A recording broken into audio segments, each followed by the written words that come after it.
मीरपुर नाम के शहर में तेजस अपनी पत्नी नीरू के साथ रहता था। पति पत्नी दोनों ही नौकरी करते थे। एक दिन तेजस गांव अपनी माँ के पास फोन करता है।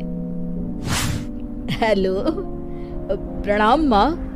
जीते रहो माँ, तुम दादी बनने वाली हो। अरे वाह, ठीक है बेटा, मैं कल ही आती हूँ।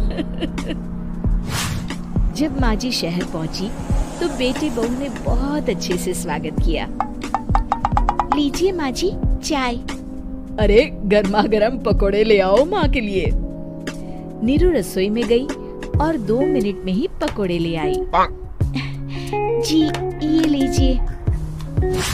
बहू जादू से बनाए हैं क्या? अभी तो रसोई में गई थी। यम्मी। माँ जी, शीला रसोई में पकोड़े तल रही है, मैं बस लेकर आई।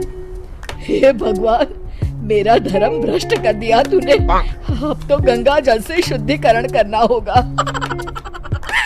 दूसरे दिन, माँ जी मैंने नाश्ता बना दिया है, ऑफिस जा रही हूँ। पर अभी तो घर का सारा काम पड़ा है। शीला आती ही होगी, झाड़ू पोछा बर्तन कपड़े वो सब कर लेगी। हमारे जमाने में घर का सारा काम हम ही करते थे। जी माँ जी, आप बहुत होशियार हैं, मैं घर ऑफिस दोनों नहीं संभाल पाती। तो जरूरत क्या है घर से बाहर जाकर चाकरी करने की? वैसे भी घर का काम खुद करने से घर में बरकत आती है, समझी? पर माँ जी। पर वर कुछ नहीं, इस महीने की पगार मिले फिर ऑफिस बंद। हाँ। रात को नीरू तेजस से कहती है, सुनिए जी, माँ जी बोल रही थी कि मैं नौकरी छोड़ दूं। वैसे ठीक ही तो है, अभी तुम्हें आराम की जरूरत है। फिर भी आराम कहाँ, शीला को छुड़ाने के लिए बोल रही थी। तो अब 24 घंटे में इतना काम तो कर ही सकती हो। पर जॉब पसंद है मुझे, घर पर मन नहीं लगेगा।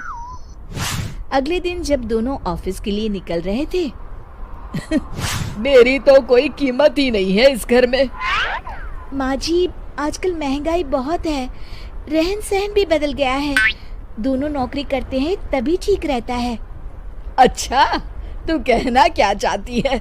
मेरा बेटा तुझे बिठा के खिला नहीं सकता? तू ही इस घर का खर्च चला रही है, हैं? नहीं माँ जी, मेरा वो मतलब नहीं था। मतलब खूब समझती हूँ, ये बाल धूप में सफेद नहीं किए मैंने। हाँ। अब तो ये रोज का काम हो गया था। तेजस भी रोज की झिकझिक से परेशान हो गया था। एक दिन उसने कहा, नीरू, वैसे भी तुम्हें मैटरनिटी लीव मिलने वाली है, तो अभी से ही छुट्टी ले लो। पर क्या, मेरी सैलरी अच्छी खासी है। आखिर नीरू ने रिजाइन कर दिया। जब बच्चा हुआ तो घर में सब बहुत खुश हुए। कुछ दिनों बाद तेजस फाइल देख रहा था। क्या हुआ तेजस, कुछ परेशान लग रहे हो? हाँ, वो हमारी जितनी सेविंग्स थी वो तो हॉस्पिटल में और छठी के फंक्शन में खत्म हो गई है नीरू। और अभी वैसे मंदी चल रही है तो मैं बोल रही थी कल मुन्ना को हेपेटाइटिस का टीका लगवाना है। नीरू, क्या पोस्टपोन नहीं कर सकते? नहीं जी, बिल्कुल नहीं। अब तेजस को समझ में आ रहा था कि उससे गलती हुई है। पैसों की कमी का असर घर के माहौल पर भी पड़ रहा था। अगले दिन, बेटा मेरा चश्मा और ये दवाइयाँ ले आना, पर्चा देते हुए माँ जी ने कहा। जी।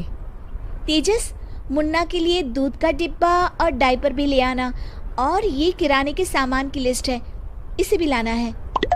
तेजस गुस्से में लिस्ट मरोड़कर फेंकता है और चिल्लाता है, पैसे क्या पेड़ पर उगते हैं? ये ले आना, वो ले आना। अरे पर ये जरूरत का सामान ही है। वो गुस्से में बिना कुछ कहे ऑफिस चला गया। अरे लंच तो ले जाइए। नीरू दौड़कर डिब्बा पकड़ाती है।